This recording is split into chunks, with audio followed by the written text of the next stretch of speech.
Hello friends, welcome to mock tops YouTube channel and this is Arun. நம்ம இதுக்கு முன்னாடி ஒரு கிளாஸ் ஒன்று அப்லோட் பண்ணியிருப்போம். ஸோ கிளாஸ் 9 ஒன்று அப்லோட் ஆயிருக்கும், பேரல் செட்டிங்கில் அப்லோட் ஆயிருக்கும். அரௌண்ட் 8% வச்சு நம்ம வந்து கொஸ்டின்ஸ் பார்த்தோம், சரியா? ஸோ இதுக்கு முன்னாடி 8 கிளாஸ் கிட்ட அப்லோட் பண்ணியாச்சு. சர்க்குலர் கிளாஸ் முடிச்சாச்சு, தென் லீனியர் கிளாஸுமே உங்களுக்கு முடிச்சாச்சு. இப்போ மூணாவது செஷனில் இருக்கும், சரி, மூணாவது கேட்டகரியில் இருக்கும், பேரலில் இருக்கும், பேரலில் ரெண்டாவது செஷனில் இருக்கும். ஸோ ஆக்சுவலாக இந்த பிளேலிஸ்ட்டில் இது 10வது கிளாஸாக இருக்கும், சரியா? ஸோ கிளாஸ் 9 வந்து அப்லோட் ஆயிருக்கு, அதுவே பேரல் செட்டிங் 8% வச்சு வரும். ஸோ 8% தான் நம்மளோட பேங்க் எக்ஸாமில் வந்து நிறைய கொஷின்ஸ் வந்து நிறைய ஸ்லாட்ல வந்து கேட்குற ஒரு ஆப்ஷன். ஸோ 10%ன்றது நம்ம வந்து எந்த எக்ஸாமில் எக்ஸ்பெக்ட் பண்ணலாம் அப்படின்னா, SBI PO, IBPS PO and IBPS PO and maybe நம்ம ஐபிஎஸ் கிளர்க்கில் கூட இந்த மாதிரி பேட்டர்னை வந்து நம்ம எக்ஸ்பெக்ட் பண்ணலாம். ஸோ இந்த மாதிரி கொஷின்ஸ் வந்து நீங்கள் தெரிஞ்சுக்கணும் எப்படி வருது அப்படின்னு நீங்கள் புரிஞ்சுக்கிட்டு இந்த மாதிரி கொஷின்ஸை சர்ச் பண்ணி நீங்கள் அப்ரோச் பண்ணி பார்க்கணும். ஸோ நம்மளோட இந்த வீடியோலையுமே 3 கொஷின் சால்வ் பண்ணியிருப்போம். ஸோ 3 கேட்டகரியில் facing north, facing south and facing north and south question வந்து சால்வ் பண்ணியிருப்போம், சரியா? ஸோ எப்படி கொஷின் சால்வ் பண்ணணும் அப்படின்ட்டு சொல்லிட்டு நான் உங்களுக்கு அப்ரோச் பண்ணி காட்ட போகிறேன். இந்த வீடியோவில் கொஷின்ஸ் ஷோ ஆனோன்னு, ஸ்க்ரீனில் ஷோ ஆனோன்னு என்ன பண்ணுங்க அப்படின்னா, பாஸ் பண்ணிவிட்டு நீங்கள் கொஷினை அப்ரோச் பண்ணுங்கள், சரியா? ஸோ அப்ரோச் பண்ண முடியல அப்படின்னாலுமே ஒன்றும் பிரச்சனை கிடையாது. பட் இந்த கொஷின் எல்லாத்தையுமே சால்வ் பண்ணி பாருங்கள். ஸோ கடைசி வரைக்கும் இந்த வீடியோவை ஸ்கிப் பண்ணாமல் பாருங்கள். ஸோ இன்னைக்கு கிளாஸோட கொஷின் போயிடலாம். ஸோ பாஸ் பண்ணுங்கள், பாஸ் பண்ணிவிட்டு சால்வ் பண்ண ஆரம்பிங்க, சரியா? சால்வ் பண்ணிவிட்டு அதுக்கப்புறம் திருப்பி வீடியோவை ப்ளே பண்ணி பாருங்கள். ஸோ இந்த வீடியோவில் என்ன சொல்ல வராங்க அப்படின்னா, ஸோ 10% பற்றி பேசுகிறாங்க. நெக்ஸ்ட் வந்து பேரல் ரோ ஃபேஸிங், நெக்ஸ்ட் வந்து நார்த் டைரக்ஷன், எல்லாருமே நார்த் டைரக்ஷன் அப்படின்ட்டாங்க. அதை தாண்டி வேறு என்ன பாயிண்ட் சொல்கிறாங்க? ஸோ பிக்யூஆர்எஸ்டி வந்து பிக்யூஆர்எஸ்டி வந்து ரோ 1, ஓகேவா? அதே மாதிரி ஏபிசிடிஇ வந்து ரோ 2 ஃபேஸ் பண்ணுறாங்க.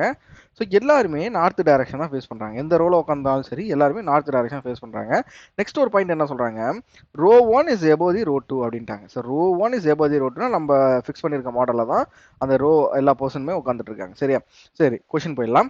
R does not sits towards the right of the T அப்படின்ட்டாங்க. ஸோ ஆர் என்பவர் டீயோட ரைட்டில் இல்லை அப்படின்ட்டாங்க. அப்படின்னா நம்மளுக்கு ஒரு விஷயம் தெரியுது. என்ன தெரியுது? ஸோ டீயோட லெஃப்டில் தான் ஏதோ ஒரு இடத்துல ஆர் இருக்காரு அப்படின்ற ஒரு விஷயம் எனக்கு தெரிஞ்சு போச்சு. சரி, ஓகே, ஃபர்ஸ்ட் லைன் முடிஞ்சு போச்சு. ரெண்டாவது ஸ்டேட்மெண்ட் என்ன சொல்கிறாங்க? C sits opposite to the one who sit second to the right of Q. Q எந்த ரோவில் இருக்காரு? ஃபர்ஸ்ட் ரோவில் இருக்காரு. சரி, நான் இதை ஃபிக்ஸ் பண்ணி பார்க்குறேன். ஸோ கியூவை வந்து நான் இங்கே ஃபிக்ஸ் பண்ணுறேன், சரியா? கியூ இங்கே ஃபிக்ஸ் பண்ணால் C sits opposite to the one who sit second to the right of Q. So C எந்த இடத்துல வருவார் அப்போ? ஸோ சி வந்து எனக்கு இந்த இடத்துல ஃபிக்ஸ் ஆவார், ஓகேவா? ஸோ கிளியராக இருக்கும் நம்புகிறேன். நெக்ஸ்ட் ஸ்டேட்மெண்ட் என்ன சொல்கிறாங்க? Only 2 people were seated between the C and B. நான் இங்கே பியை வந்து சியோட லெஃப்டில் தான் ஃபிக்ஸ் பண்ண முடியும், இங்கே மட்டும்தான் ஃபிக்ஸ் பண்ண முடியும். பிகாஸ் நல்லா யோசிச்சு பாருங்களேன், லாஜிக்காக திங்க் பண்ணி பாருங்களேன். நான் சியோட லெஃப்டில் தான் நான் பியை வந்து ஃபிக்ஸ் பண்ண முடியும். இன்கேஸ் நான் வந்து சியோட ரைட்டில் பியை ஃபிக்ஸ் பண்ண பார்க்குறேன் அப்படின்னா எனக்கு இங்கே எக்ஸ்ட்ரா ஒரு 2 பேர் வரும். நான் ஆல்ரெடி இங்கே 2 பேர் ஃபிக்ஸ் பண்ணியிருக்கேன், இங்கே மூணாவது ஒரு ஆள் 4, 5, 6 பேர்கிட்ட வந்துடும். ஆனால் ஒரு ரோவில் 5 பேர் தான் உட்காந்துட்டு இருக்காங்க. ஸோ கண்டிப்பாக நம்ம பி இப்படி மட்டும் தான் ஃபிக்ஸ் பண்ண முடியும், வேற கேஸே கிடையாது, சரியா? D faces B who sits towards the left of the Q அப்படின்ட்டாங்க, சரியா? யாரு? பி என்பவர் டியோட பி வந்து டியை ஃபேஸ் பண்றாரு, ஆனா பி வந்து கியூவோட லெஃப்ட் அப்படின்ட்டாங்க, சரியா? அப்படின்னா ஒரே ஒரு இடம் மட்டும்தான் நம்மளுக்கு பி ஃபிக்ஸ் ஆவார். கண்டிப்பா பி இங்க மட்டும்தான் ஃபிக்ஸ் ஆவாரு. ஸோ டி இவரு இங்க மட்டும்தான் ஃபிக்ஸ் ஆவார், வேற பாசிபிலிட்டி கேஸே கிடையாது, வேற எதுவுமே நம்ம யோசிக்க அவசியமே கிடையாது. ஸோ டேரக்டா இவரையும் ஃபிக்ஸ் பண்ணியாச்சு. லாஸ்ட் லைன் என்ன சொல்றாங்க? Neither R nor S. So R இருக்காங்க, எஸ் இருக்காங்க. இவங்க வந்து யாருக்கு ஆப்போசிட் இல்லைன்ட்டாங்க? ஏவுக்கும் ஈக்கும் ஆப்போசிட் இல்லைன்ட்டாங்க. அதே மாதிரி இ வந்து கியூவோட ஆப்போசிட் இல்லை அப்படின்னு சொல்லிட்டாங்க. ஸோ கண்டிப்பா இ இங்க மட்டும்தான் ஃபிக்ஸ் ஆகும், கரெக்டா? கரெக்டா? இ வந்து கியூவோட ஆப்போசிட் இல்லை, இந்த 2 இடம் தான் எம்டியா இருக்கு.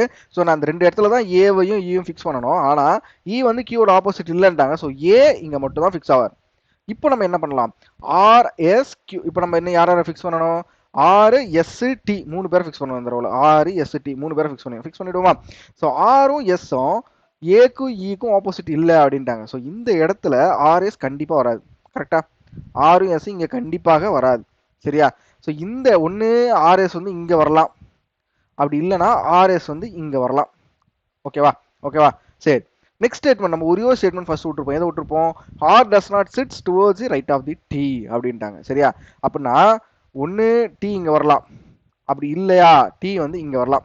ஸோ 2 கேஸ்லாம் வரலாம். சரி, இப்போ இந்த இடத்துல இப்போ ஃபிக்ஸ் பண்ணி பார்த்துருமா? ஓகே. ஸோ ஆர் வந்து நான் டி இப்போ 2 இடத்துல எங்க ஃபிக்ஸ் பண்ணாலுமே டீயோட ரைட்ல வரவே கூடாது. அப்படின்னா ஆர் கண்டிப்பா இங்க ஃபிக்ஸே ஆகாது. ஸோ ஆர்ன்றவர் இங்க மட்டும் தான் ஃபிக்ஸ் ஆவாரு. ஸோ எஸ்ன்றவர் இங்க மட்டும் தான் ஃபிக்ஸ் ஆவாரு. ஸோ டீன்றவர் இங்க மட்டும் தான் ஃபிக்ஸ் ஆவாரு. So this is a final arrangement. நான் எப்படி ஃபிக்ஸ் பண்ணணும்னு புரிஞ்சுச்சா? ஆர் எஸ் டி எப்படி ஃபிக்ஸ் பண்ணணும்னு புரிஞ்சுச்சா? ஸோ புரியாதவங்க என்ன பண்ணுங்க, ரீவைண்ட் பண்ணி பாருங்க, வீடியோவை திருப்பி பேக் போயிட்டு பாருங்க. சரியா? ரொம்ப ஒரு சூப்பரான ஒரு ஒரு ஒரு SBI PO IBPS PO level கொஸ்டினே சொல்லலாம். ஸோ பிகாஸ் நம்ம வந்து கடைசி ஸ்டேட்மெண்ட்ல அந்த எக்ஸாம் ஃபியர்ல வந்து நம்ம கன்ஃபியூஸ் ஆயிடும். ஸோ ஆர்எஸ்டி எங்க வரும் அப்படின்றது நம்மளுக்கு கன்ஃபியூஸ் ஆயிடும். ஸோ எடுத்துட்டு போயிட்டு லாஸ்ட் லைன்ல ஒரு பயங்கரமான ட்விஸ்ட் வச்சிருக்காரு. இந்த லாஸ்ட் லைனையும் ஃபர்ஸ்ட் லைனையும் நம்ம மெர்ஜ் பண்ணாலே அந்த ஃபைனல் சொல்யூஷனை எடுத்துட்டு வந்துடலாம். ஓகேவா? ஸோ கிளியரா இருக்கும் நம்புறேன். அடுத்த கொஸ்டின் போயிடலாம். ஸோ இந்த கொஸ்டின் அதே மாதிரி பாஸ் பண்ணுங்க. பாஸ் பண்ணிட்டு சால்வ் பண்ண ட்ரை பண்ணுங்க. சரி, எல்லாரும் சால்வ் பண்ணியிருப்பீங்க அப்படின்னு நம்புறேன். ஸோ இந்த கொஸ்டின் என்ன சொல்லியிருக்காங்க? 10 persons were seated in a parallel row facing the south direction. ஓகேவா? 10% இருக்காங்க, 10% வந்து சவுத் ஃபேசிங் சொல்லிட்டாங்க. such that 5 were seated in each row opposite to each other. அப்படின்னா உட்காந்துட்டு இருக்க எல்லாருமே இப்படி தான் உட்காந்துட்டு இருக்காங்க. கரெக்டா? இப்படி தான் உட்காந்துட்டு இருக்காங்க. எல்லாருமே சவுத் ஃபேஸ் பண்ணியிருக்காங்க. ஓகேவா? ஸோ அந்த விஷயம் தெரிஞ்சு போச்சு. ஆனால் யார் எந்த ரோன்னு நம்மளுக்கு தெரியல. அதுதான் அங்கே ட்விஸ்டே. ஸோ யார் எந்த ரோன்னு தெரியல. இது ஒரு சூப்பரான கொஸ்டினே சொல்லலாம். ஸோ யார் எந்த ரோன்னு தெரியலன்னா நம்ம அந்த ரோவை ஃபிக்ஸ் பண்ணுறது பெரிய விஷயமா இருக்க போகுது. சரி, ஃபிக்ஸ் பண்ணிடலாம், ஒன்றும் பிரச்சனை கிடையாது. B does not face T அப்படின்ட்டாங்க. சரி, இப்போதைக்கு நம்ம அதையும் ஃபிக்ஸ் பண்ணுவோம். C faces W who sits third to the right of Y அப்படின்ட்டாங்க. Who sits third to the right of Y. இந்த இடத்துல இந்த லைனை கவனிச்சிங்க அப்படின்னாலே சூப்பராக இருக்கும். சார் இதுக்கு 2 பாசிபிலிட்டி கேஸ் போடலாம்ல சார் அப்படின்னு சொல்லி எல்லாருமே யோசிப்பீங்க. ஆனால் இதுக்கு ஒரே ஒரு பாசிபிலிட்டி கேசஸ் மட்டும்தான். ஒரே ஒரு கேஸ் தான் போட முடியும். பிகாஸ் இங்க நல்லா கவனிங்களேன், எல்லாரும் ஃபேசிங் சவுத் அப்படின்னா இந்த ரோல யார் உட்காந்துட்டு இருக்காங்களோ அவங்க தான் இந்த ரோல உட்காந்துட்டு இருக்கவங்கள ஃபேஸ் பண்ணுவாங்க. ஆனா இந்த ரோல உட்காந்துட்டு இருக்கவங்க இங்க உட்காந்துட்டு இருக்கவங்கள ஃபேஸ் பண்ண மாட்டாங்க. ஓகேவா? இந்த லைன் அதை தான் மீன் பண்ணுது. ஸோ சி ஃபேசஸ் டபிள்யூ அப்படின்னா சி எங்க தான் உட்காந்துட்டு இருக்காரு? சி இங்க தான் உட்காந்துட்டு இருக்காரு. ஸோ டபிள்யூ இந்த இடத்துல தான் உட்காந்துட்டு இருக்காரு. ஓகேவா? Who sits third to the right of Y? யாரு? டபிள்யூ தான் third to the right of Y. அப்படின்னா 1 2 3. ஸோ ஒய் இங்க ஃபிக்ஸ் ஆவாரு. மீதி 3 பேர் 4 பேர். அப்போ எனக்கு இந்த ரோல உட்காந்துட்டு இருக்க 4 பர்சன் நான் ஃபிக்ஸ் பண்ணிட்டேன். அவ்வளவுதான், மேக்ஸிமம் நம்மளோட அரேஞ்ச்மெண்ட் வந்து முடிஞ்சு போச்சு. ஓகே, சரி அடுத்த லைன் போயிடலாமா? the person sitting right of the D does not face V and A அப்படின்னாங்க. இப்போ அதை ஃபிக்ஸ் பண்ண முடியாது. the diagonal opposite person of Z. Okay, Z-க்கு diagonal opposite யாரோ இருக்காங்க. அவங்க வந்து யாரோட உட்காந்துட்டு இருக்கன்றாங்க? ஏவோட உட்காந்துட்டு இருக்கன்றாங்க. such that maximum number of people seated between them. சரி, ஓகே, அது இருக்கட்டும். அந்த லைன் நம்ம ஃபிக்ஸ் பண்ண முடியாது. the person sitting second to the right of B and the person sitting immediate right of W are opposite to each other. சரியா? இந்த line பாருங்க, இன்னொரு பர்சனை ஃபிக்ஸ் பண்ணிடலாம்.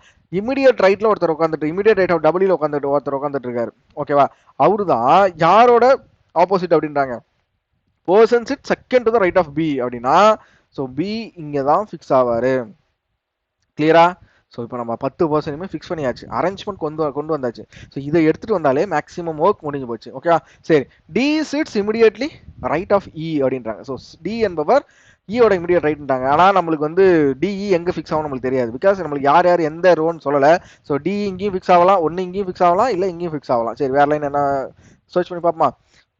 Okay, the person sitting right of the D does not face V and A அப்படின்னு ஒரு line இருக்கு. சரி, D பொறுத்து okay, the person sitting right of the D does not facing V and A அப்படின்றாங்க. Okay, அந்த line இப்போ நம்ம fix பண்ண முடியாது. B does not face D. So first line பாருங்க. ஸோ ஃபர்ஸ்ட் லைன்ல B does not face D அப்படின்னா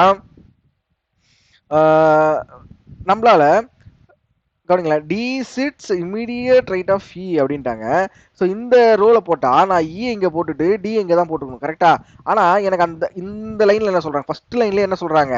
B does not face T அப்படின்ட்டாங்க. ஸோ கண்டிப்பா எந்த இடத்துல மட்டும்தான் இந்த லைன் ஃபிக்ஸ் பண்ண முடியும்? டி ஃபிக்ஸ் பண்ண முடியும். D sits immediately to the right of E அப்படின்ட்டாங்க.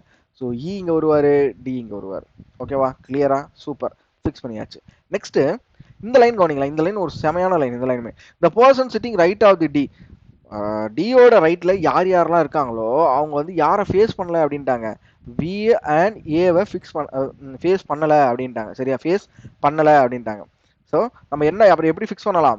வி அண்ட் ஏவை வந்து எப்படி ஃபிக்ஸ் பண்ணலாம்? ஸோ டியோட ரைட்ல இருக்க யாருமே வி அண்ட் ஏவை ஃபேஸ் பண்ணல அப்படின்னா ஸோ விஏ இங்கே போட முடியாது, விஏவை இங்கே போட முடியாது. ஒன்று விஏவை இந்த கேஸ்ல இங்கே ஃபிக்ஸ் பண்ணலாம், டியோட பாசிபிலிட்டியா ஃபிக்ஸ் பண்ணலாம், டியோட ஆப்போசிட்டா ஃபிக்ஸ் பண்ணலாம். அது மாதிரி இந்த கேஸ்ல வி பை ஏவை இங்கே ஃபிக்ஸ் பண்ணலாம். ஓகேவா? கிளியரா? ஸோ வி அண்ட் ஏவை இந்த இடத்துல ஃபிக்ஸ் பண்ணியிருக்கோம். ஸோ வேற ஏதாவது ஒரு கேசஸ் இருக்கா? ஓகே, இந்த இடத்துல ஒன்று இருக்கு பாருங்க. The diagonal opposite person off Z sits in the row off the A அப்படின்ட்டாங்க. Okay, so diagonal person off Z அப்படின்னா ஸோ இன்டெரக்டா என்ன சொல்ல வராங்க? இசட் வந்து ஒன் ஆஃப் த கார்னர்ல உட்காந்துட்டு இருக்காரு. ஸோ டயகனல் பர்சன் யார்? இ. இவர் யாரோட தான் அப்போ உட்காந்துட்டு இருக்கான்னு சொல்றாங்க? ஏவோட உட்காந்துட்டு இருக்கேன்றாங்க. ஸோ ஏ இங்க ஃபிக்ஸ் ஆகும், பி இங்க ஃபிக்ஸ் ஆகும். So one of the person is X. So X வந்து இங்க ஃபிக்ஸ் ஆகும். This is the final arrangement. சூப்பரான ஒரு கொஸ்டின். கண்டிப்பாக எல்லாம் சால்வ் பண்ணிருப்பீங்க நம்புறேன். நான் சால்வ் பண்ண மெத்தட் உங்களுக்கு புரிஞ்சிருக்கு நம்புறேன். ஸோ புரியாதவங்க தயவு செஞ்சு மறுபடியும் சொல்றேன், ரீவைண்ட் பண்ணி பாருங்க. ஓகேவா? இந்த ரீவைண்ட் பண்ணி பார்க்க ஏன் சொல்றேன் அப்படின்னா, கமெண்ட் செக்ஷன் வந்து சொல்லுவீங்க சார் மறுபடியும் ஒரு வாட்டி சொல்லி கொடுங்க அப்படின்லாம் தயவு செஞ்சு சொல்லாதீங்க. ஓகேவா? அது மாதிரிலாம் சொல்லாதீங்க, ரீவைண்ட் பண்ணி பாருங்க. அடுத்த கொஸ்டின் போயிடலாமா? ஸோ இந்த கிளாஸோட லாஸ்ட் கொஸ்டின். ஸோ சால்வ் பண்ணுங்க. கண்டிப்பாக வீடியோ பாஸ் பண்ணிட்டு சால்வ் பண்ணுங்க. சரி, ஓகே, எல்லாரும் சால்வ் பண்ணிருப்பீங்க அப்படின்னு நம்புறேன். ஸோ இந்த கொஸ்டின்ல இது வந்து north and south facing. So என்ன சொல்றாங்க? 10% பத்தி பேசுறாங்க. 10% பேரல் ரோல உட்காந்துட்டு இருக்கான்ட்டாங்க. So A to E are sitting row 1. சரியா? யார் யாரு? A, B, C, D, E இவங்க வந்து ரோ 1 அண்ட் ஃபேசிங் சவுத் அப்படின்ட்டாங்க. சரி, ஓகே. அடுத்தது another 5% V to Z V X Y Z இவங்க வந்து ரோ 2 அப்படின்ட்டாங்க, ஃபேசிங் நார்த் அப்படின்ட்டாங்க. கிளியரா? Person sitting in the row 1 and row 2 are facing each other அப்படின்ட்டாங்க. நல்லா கவனிங்க, இந்த லைன் என்ன அர்த்தம்? Person sitting in the row 1 and row 2 facing each other அப்படின்னா ரோ இப்போ வந்து ரோ 2 வந்து நான் வந்து மேலே ஃபிக்ஸ் பண்ணுறேன்னு வச்சுக்கோங்களேன். ஸோ ரோ 2 உட்காந்து என்ன டேரக்ஷன் ஃபேஸ் பண்ணுறாங்க? ஸோ நார்த் டேரக்ஷன் ஃபேஸ் பண்ணுவாங்க. அப்படின்னா நான் சவுத் இங்கே போட்டேன் அப்படின்னா ரெண்டு பேரும் நார்த் ஃபேசிங் ஈச் அதர். அதே நான் ரோ 1 மேலே போட்டுட்டு ரோ 2 கீழே போட்டேன் அப்படின்னா ரெண்டு பேரும் இப்போ ஃபேசிங் ஈச் அதர். ஸோ என்னோட அரேஞ்ச்மெண்ட்ன்றது இப்படி தான் வரப்போகுது. ஓகேவா? ஸோ மேலே இருக்க எல்லாருமே சவுத் ரோ 1ல இருக்கவங்க மேலே இருக்க போகிறாங்க, ரோ 2ல இருக்கிறவங்க கீழே இருக்க போகிறாங்க. ஓகேவா? கிளியரா? சரி, ஓகே. கொஸ்டின் ஸ்டார்ட் பண்ணிடலாம். E sits third to the left of the C அப்படின்ட்டாங்க. சரி, ஓகே. இ வந்து சவுத் தான் facing. E sits third to the left of the C அப்படின்ட்டாங்க. ஃபிக்ஸ் பண்ணிவிடுமா? சி. ஓகே, 1 2 3. ஸோ இ வந்து இங்கே ஃபிக்ஸ் ஆவார். அவ்வளோதான், முடிஞ்சிச்சு. 1 2 3 4 எல்லாருமே நான் இப்படியும் ஃபிக்ஸ் பண்ணிட்டேன். கீழே ரோ 2 நான் ஃபிக்ஸ் பண்ணிட்டேன். The one who sits opposite to E sits second to the right of W அப்படின்ட்டாங்க. ஸோ டபிள்யூ இங்கே ஃபிக்ஸ் ஆவார். ஸோ டேரெக்டாக நம்மளுக்கு ஃபிக்ஸ் ஆகுது. Only 1% sits between the W and X அப்படின்ட்டாங்க. ஸோ இந்த இடத்துல நான் ரெண்டு கேஸ் போட முடியுமா? போட முடியாது. பிகாஸ் நான் எக்ஸ் எங்கே மட்டும் தான் ஃபிக்ஸ் பண்ண முடியும். ஸோ ஒன்லி 1% தான் சொல்கிறாங்க. ஸோ ரெண்டு கேசஸ் போடலாம். Only 1% sit between W and X. So first கேஸில் நான் ரெண்டு கேஸ் போட்டுக்கிறேன்ப்பா. 1 2 3 4 1 2 3 4. சரி, ஓகே.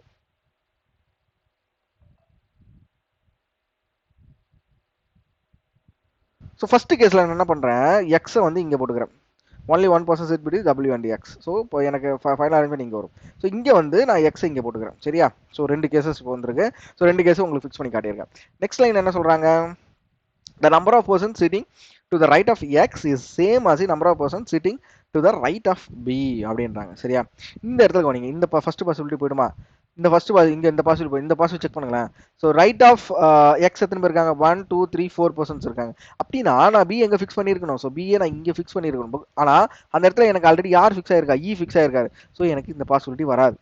நீங்க எக்ஸாம் அப்போ இந்த மாதிரி பாசிபிலிட்டி கேசஸ் அடுத்தது போடக்கூடாது. ஓகேவா? நீங்க அடுத்த லைனை வச்சு அந்த பாசிபிலிட்டி டைரக்டா கேன்சல் பண்ணி சார் ரெண்டு லைனை படிச்சே நீங்க அந்த லைனை அந்த பாசிபிலிட்டி கேன்சல் பண்ணி போயிருக்கணும். ஸோ இதுல உங்களுக்கு ஒரு 30 செகண்ட் கிட்ட சேவ் ஆயிருக்கும். சரியா? சரி, அதே இப்போ நான் இந்த பாசிபிலிட்டி கேஸ் வரேன். சரியா? இந்த பாசிபிலிட்டி கேஸ்ல என்ன சொல்றாங்க? the number of persons sitting to the right of X. ஓகேவா? ஸோ இந்த பாசிபிலிட்டி கேஸ்ல நான் ரைட் ஆஃப் எக்ஸ் வந்து யாரும் இல்லை, நோ பர்சன் வச்சுக்கிறேன். ஸோ இப்போ நான் யாரை பி எப்படி ஃபிக்ஸ் பண்ணலாம்? பிஏ வந்து இங்கே ஃபிக்ஸ் பண்ணலாம். கரெக்டா? பிஏ எப்படி இங்கே ஃபிக்ஸ் பண்ணா எனக்கு இங்க ஒரு பர்சன் வருவார். ஸோ இது ஒரு கேஸ். இதுலயே இன்னொரு கேஸ் வரலாம். எப்படி வரலாம் கவனிங்களா?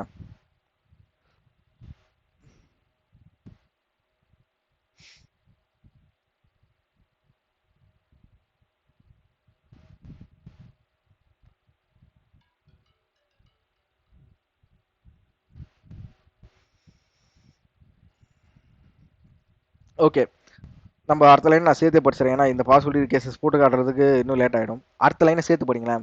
B who does not sit at the extreme end of the row அப்படின்ட்டாங்க. அப்போ கண்டிப்பா எனக்கு இந்த கேஸே வராது. கரெக்டா? இந்த கேஸே வராது. அப்படின்னா நான் ரைட் ஆஃப் பிஏ வந்து ஒரு ஆள் போட்டுக்கிறேன்னு வச்சுக்கோங்களேன். இப்போ இந்த இடத்துல இப்படி ஃபிக்ஸ் பண்ணணும்னு வச்சுக்கோங்களேன். ஸோ இப்போ பிஏ நான் இங்கே ஃபிக்ஸ் பண்ண முடியும். இதை தாண்டி எனக்கு வேற கேசஸே ஃபிக்ஸ் பண்ண முடியாதுப்பா. கரெக்டாக வேற கேஸ் எதுவுமே என்னால் ஃபிக்ஸ் பண்ண முடியாது. ஸோ நான் இந்த அந்த கேஸில் போட்டு காட்டுறதுக்கு நான் இந்த இடத்துல உங்களுக்கு முடிச்சு விட்டேன். So who does not sits extreme end of the row, B வந்து எண்ட் ஆஃப் த ரோ இல்லை அப்படின்ட்டாங்க. ஸோ பி வந்து இந்த ஒரு கேஸ் மட்டும் தான் நம்மளுக்கு வரும், வேற எந்த கேஸும் வராது. சரி, ஓகே, முடிச்சாச்சா? அடுத்த லைன் என்ன இருக்கு? D sits opposite to V அப்படின்ட்டாங்க. Who does not immediate neighbour off W அப்படின்னா, who does not immediate neighbour off W யாரு? பி வந்து டபிள்யூட இமிடியேட் நெய்பர் இல்லை அப்படின்னா, so okay, D sits opposite to V அப்படின்ட்டாங்க. சரி, டி அண்ட் வி இப்படி ஃபிக்ஸ் ஆகிடும். முடிஞ்சு போச்சா? சரி, Z does not sits opposite to C அப்படின்ட்டாங்க. ஸோ இசட் எங்கே தான் ஃபிக்ஸ் ஆவார்? இசட் வந்து இங்கே தான் ஃபிக்ஸ் ஆவார். மீதி யார் இருக்கா? X, V, W, X, Y இங்கே ஃபிக்ஸ் ஆவார். ஏ வந்து இங்கே ஃபிக்ஸ் ஆவார். ஸோ நம்மளோட ஃபைனல் அரேஞ்ச்மெண்ட் இதுதான். கிளியரா? ஸோ சூப்பராக நீங்கள் 3 கொஷின் சூப்பராக புரிஞ்சிருக்குன்னு நினைக்கிறேன். நீங்களும் சால்வ் பண்ணி பார்த்துருப்பீங்க நம்புறேன். ஸோ இந்த மாதிரி கொஷின்ஸ் வந்து நிறைய கொஷின்ஸ் சர்ச் பண்ணி சால்வ் பண்ணி பாருங்கள். உங்களுக்கு இந்த மாதிரி கொஷின்ஸ் வேணும் அப்படின்னா நம்மளோட டெலிகிராம் சேனல் ஜாயின் பண்ணிக்கோங்க. ஸோ நிறைய பிடிஎஃப் வந்து நாங்கள் அதில் அப்லோட் பண்ணிட்டு இருப்போம். ஸோ அந்த கொஷின்ஸ் எல்லாம் நீங்கள் டவுன்லோட் பண்ணி சால்வ் பண்ணி பார்க்கலாம். அதுமாரி இன்னும் டெய்லி வெக்காப்ஸ் வீடியோ பார்க்காம இருக்கீங்க நம்மளோட யூடியூப் சேனல்னா அதையும் செக் அவுட் பண்ணி பாருங்கள். ஸோ டெய்லி வெக்காப்ஸ் நாலேஜ் வந்து இன்க்ரீஸ் பண்ணுறது வந்து உங்களோட இங்கிலீஷ் செஷனில் உங்களுக்கு பூஸ்டப்பாக இருக்கும். ஸோ அதையும் செக் அவுட் பண்ணுங்கள். தென் வீக்லி பிஏபி நியூஸ் அதோட பிடிஎஃப் எல்லாமே நம்ம டெலிகிராம் சேனல் கொடுத்துட்ருக்கோம். வீடியோ வந்து யூடியூப் சேனலில் கொடுக்குறோம், பட் பிடிஎஃப் வந்து நம்மளோட டெலிகிராம் சேனல் தான் கொடுத்துருக்கோம். ஸோ டெலிகிராம் சேனல் லிங்க் எங்கே இருக்குது அப்படின்னா நம்மளோட யூடியூப் சேனலோட டிஸ்கிரிப்ஷனில் இருக்குது. ஸோ மறக்காமல் டெலிகிராம் சேனல் ஜாயின் ஆகிடுங்க. நம்மளோட யூடியூப் சேனல் நீங்கள் சப்ஸ்கிரைப் பண்ணலை அப்படின்னா சப்ஸ்கிரைப் பண்ணிவிடுங்க. ஓகேவா? ஏன்னா டெய்லியுமே வீடியோஸ் போட்டுட்ருக்கோம். ஏதாவது ஒரு கண்டென்ட் வீடியோ, டெய்லி வக்காப்ஸ், பிஏபி நியூஸ், இல்லை வந்து இந்த மாதிரி கொஷின் சால்வ் பண்ணி ஏதாவது ஒன்று போட்டுட்ருக்கோம். ஸோ ஃபியூச்சரில் அடுத்தடுத்த கோர்ஸ் லான்ச் ஆகிட்டே இருக்கும். சரி, ஆல்ரெடி ஃபவுண்டேஷன் ரீசனிங் கோர்ஸ் ஃபுல்லாக முடிஞ்சிச்சு ப்ரிலிம்ஸுக்கு. ஸோ அடுத்தடுத்த கோர்ஸ் லான்ச் பண்ண போகிறோம். ஸோ எல்லாம் பிளானிங்கில் இருக்குது. அதனால் மறக்காமல் சப்ஸ்கிரைப் பண்ணிவிடுங்க. இந்த செஷன் உங்களுக்கு பிடிச்சிருக்கு, நீங்கள் வந்து இந்த செஷன் 3 கொஸ்டின் சூப்பராக இருந்தது சார், சால்வ் பண்ணி பார்க்கக்குள்ள நல்லா இருந்தது அப்படின்னா உங்களோட ஃப்ரெண்ட்ஸுக்கு இதை ஷேர் பண்ணுங்கள். So sharing is caring. So sharing வந்து உங்களோட ஃப்ரெண்ட்ஸுக்கும் அது வந்து ஒரு கேரிங்காக இருக்கும், எங்களுக்கும் அது ஒரு வகையில் கேரிங் தான். பிகாஸ் உங்களோட என்ன சொல்கிறது, நீங்கள் வந்து ஒரு வீடியோக்கு எவ்வளோ ஆதரவு தரீங்களோ, ஸோ அதை பொறுத்து தான் எங்களுக்கும் ஒரு பூஸ்டப் இருக்கும். ஸோ அதுக்காக தான் கேட்குறேன். ஸோ அவ்வளோதான், இந்த வீடியோ நான் முடிச்சுக்கிறேன். Will see you in the next video. Thank you all. Bye bye.